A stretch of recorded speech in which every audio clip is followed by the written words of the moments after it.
is in high school and he's currently studying about Argentina. I mean, welcome to my kitchen. There's a lot of desserts that Argentinians like to eat. Today what we're going to do is I'm going to show you how to make a wonderful apple cake that is simply delicious. And let me show you the ingredients we'll be making for this really good apple Bundt cake. Here we go.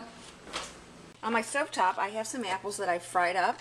You're going to use a half cup of apples that have been cut up, diced and sliced, and fried up just on a low heat in a saucepan with some olive oil, which I've done right here. They're still a little bit big, so what I want to do is chop them up a little bit later when we get more into this recipe. And what you're going to want to do is use 2 apples. I used a Granny Smith apple and 1 Jonathan apple. You can use whatever apples you'd like, but I kind of like to mix it up a little bit. You can also even add a little more apples to this recipe if you'd like. Now that we've got our fried apples out of the way, which you see here, I'm going to come on over to my countertop here and we'll talk about the rest of our ingredients we'll be using. We need 1 vanilla cake mix, which I have right here. You're going to need 4 eggs, 2 tablespoons of brown sugar, 3/4 teaspoon of ground cinnamon, and also 1/4 teaspoon of our ground nutmeg, a pinch of our sea salt here. We want to get at least 1 teaspoon from half of our lemon. We also have a 1/4 cup of sour cream. Alright, so I've shown you the ingredients that we'll be using for our cake batter. What you're also going to need is a Bundt cake pan. My Bundt cake pan is really kind of scuffed up, but it works perfect. What you also need is a mixing bowl, 1 mixer, and that'll do it for our batter portion. We're going to chop these guys up so that we can make sure that there's some apples in every little bite. In goes our half a cup of apples. We just left it right on our cutting board. In they go. There's our cake mix. Oh, looks good. Smells yummy. Smells delicious. Pop in our 2 tablespoons of brown sugar. We'll pop in our 3/4 teaspoon of ground cinnamon and our 1/4 teaspoon of ground nutmeg. And it goes. A pinch of salt. You always want to add some salt to go with your sweet and your sour. Okay, we're just going to combine everything up here. Just spin it around with your spatula as best you can. There we go. We're going to pop in our 1/4 cup of sour cream, 4 eggs, the juice of 1 lemon. I also have a quick tip for you. In order to extract more juice from your lemon, just pop it in the microwave for about 10 seconds and that'll really help things get going. Just give us a good squish. We'll take our mixer, get everything blended up, which will take a couple of minutes, and then we will get this right into our Bundt cake pan. Okay, we have our batter all combined. What we're going to do is take our Bundt cake pan, spray it really good with some nonstick spray. And now we're just going to pop our batter right into our Bundt cake pan. Just wanted to mention we have our oven preheated at 350 degrees, so it's all ready to go for us when we are ready. As you can see here, the batter's going to be thick.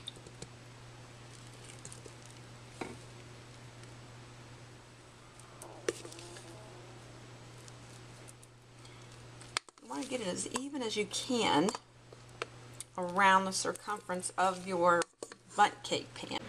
In the center it goes. I'm going to let it bake for about 45-50 minutes. Then I'll see you back. Right now I have an apple Bundt cake in my oven, and I was looking for a frosting that would go really well with it, and what I came up with was a almond frosting. There's only 3 ingredients for this recipe. What we'll be using is some confection sugar, some orange juice, and some almond extract. It doesn't get any simpler than that, and that's all you need. So here we go. Add a 1/4 cup of confection sugar, and it goes, and watch it doesn't go all over the place and make a mess. This powdered sugar does tend to fly. Our 2 tablespoons of orange juice, and our 1 teaspoon of almond extract. Just take a little fork and give it a whirl. If you find that your frosting is a little too thick, just add a little more orange juice. Wow, that's real good. So So here we have it. Our almond frosting is all ready to go. It tastes very delicious. Once our apple bundt cake is finished baking, we're going to pull it out of the oven. We're going to flip it over onto a nice serving platter and let it cool, and then we will add our yummy almond frosting. And there's our timer. Right, there we have it. What you're going to do is run a knife around the side of your bundt cake just to loosen everything up so it's good and loose, so that we don't have any sticking going on when we go to flip this guy over. You want it to look very, very nice, very pretty, very professional. Even on the inside, just take your knife as best you can and get down in there. That's good. Alright, so on a wing and a prayer, we're going to attempt to flip this guy over.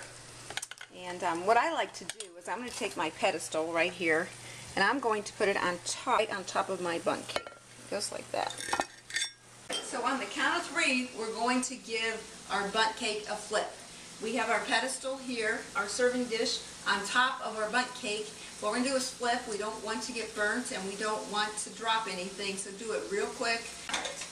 On the count of 3, get your hand under there. Don't burn yourself. 1, 2, 3. There we go. So let's see how we did. Ooh, this is still pretty hot. Let me get a knife here. Just get your knife right under the crack here. And pull. And don't get burnt. With your right hand, if you're right-handed, get your pot holder. Let me show you how I'm doing this.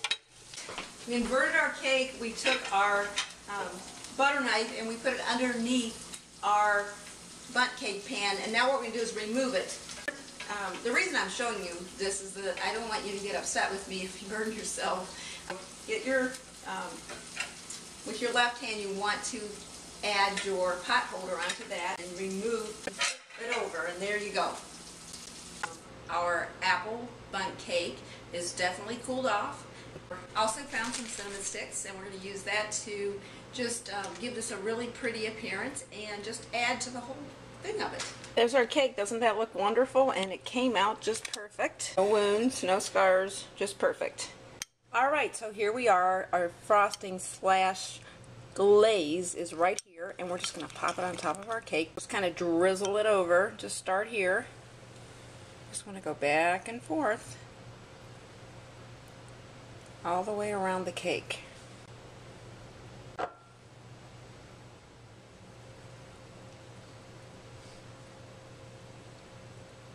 It's going to just soak in there so you can still see your drizzling that you created.